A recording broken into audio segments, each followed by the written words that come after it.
उतराव तुझी उतराव तुझी आता दुसरी एखादी मुलगी असती तू काय केलं असतं? काय केलं असतं? सॉरी ना का सॉरी? का सॉरी? तुझ्या बापाची गाडी आहे. पुणे शहरासह राज्यात गेल्या काही महिन्यापासून महिला अत्याचाराच्या घटनांमध्ये वाढ होताना पाहायला मिळत आहे। यावर नियंत्रण आणण्यासाठी सरकारकडे विविध प्रकारची मागणी केली जात आहे।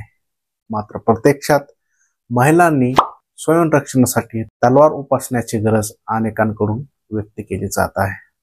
दरम्यान पुण्यातील एक व्हिडिओमधील महिलेचं रणरागिणीचं रूप पाहून सारेजण अवाक झाले आहेत।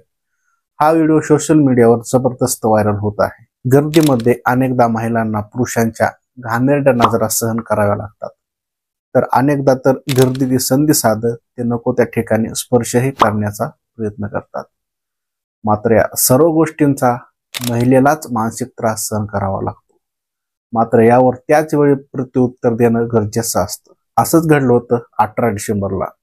18 डिसेंबर रोजी पुणे येथील एसटी बसमध्ये शिर्डीच्या एका शाळेत क्रीडा शिक्षक म्हणून कार्यरत असलेल्या प्रिया लष्करी या आपल्या पती व मुलासह प्रवास करत होत्या। यावेळी मद्यधुंद अवस्थेत असलेल्या एका व्यक्तीने त्यांची छेडछाड काढली। यावेळी प्रिया यांनी रुद्र अवतार धारण करत त्या व्यक्तीला चांगला चोप दिला। त्या पुढील काही मिनिटं त्या मद्यधुंद व्यक्तीला मारत होत्या।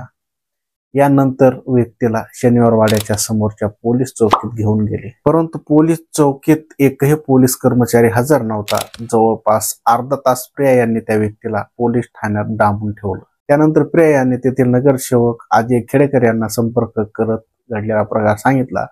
त्यानंतर काही वेळाने ते पोलीस चौकीत आले, परंतु गाडीत बसलेल्या महिलांपैकी एकही तिच्या मदतीला आली नाही। तिच्या सोबत तिचा नवरा, गाडीचे ड्रायव्हर आणि बस कंडक्टर होते। सर्व महिला बस सोडून दुसऱ्या बसमध्ये निघून गेल्या होत्या। हे अतिशय चुकीचं आहे अशी भावना प्रिया यांनी व्यक्त केली आहे। सध्या परिस्थितीत महिलांनी एकत्र येणं खूप गरजेचं आहे, तरच महिलांवरील अत्याचार बंद होतील असं प्रिया यांनी म्हटलं आहे। खरं बघायला गेलं तर आजकाल एवढा अत्याचार महिलांवर वाढत आहे आणि हे कुठेतरी रोखण्यासाठी महिलांनी सुद्धा एकमेकींची साथ देणं खूप गरजेचं आहे। आजकाल कसं झालं, एका महिलेला जर तुम्ही छेड काढत असेल तर फक्त बघ्याची भूमिका घेत आहेत आणि त्याचा व्हिडिओ सोशल मीडियावर व्हायरल येत आहे। परंतु अशा रणरागिणी थोड्याच प्रमाणात आपल्याला बघायला मिळतात की त्या जागेवर उत्तर देतात। ठीक आहे, तुमच्यामध्ये हिंमत नाही तर त्या महिलेनं हिंमत करून दाखवली तर त्यांना साथ तरी द्या ना तुम्ही। प्रत्येक जण आपापल्या पळवाटा काढायचा प्रयत्न करतात की बाबा कशाला याच्यामध्ये पडायचंय, कशाला पोलीस चक्रीच्या भानगडीत पडायचंय। अशा प्रकारचे अनेक प्रश्न महिलांच्या दिमागात येतात किंवा पुरुषांच्या देखील दिमागात येत असतात की कशाला असल्या प्रकरणात पडायचंय। परंतु यामध्ये काहीच असे नर किंवा ज्या रणरागिणी असतात की असल्या नराधमांना किंवा काही असले मद्यधुंद असलेले किंवा असले दारू पिदाडे म्हणल्या सुद्धा हरकत नाही की असल्यांना धडा शिकवणाऱ्या काही रणरागिणीच असतात। परंतु महिलाविषयी मी एकच सांगेन की तुम्ही एकजुटीनं जर प्रत्येक ठिकाणी काम केलं आणि तुमची जर एकजूट असेल तर तुमच्या केसालाही धक्का लागणार नाही, एवढं मत तर नक्कीच सांगेल। आणि आता जर असा कुठं प्रकार घडला तर तुम्ही स्वतःहून तुमची एकता दाखवून एकमेकांना सपोर्ट करा लागेल तुम्हाला, एवढंच म्हणू इच्छितो। बाकी तर मग पोलीस प्रशासन आहे, कायदा सुव्यवस्था आहे, त्यामुळे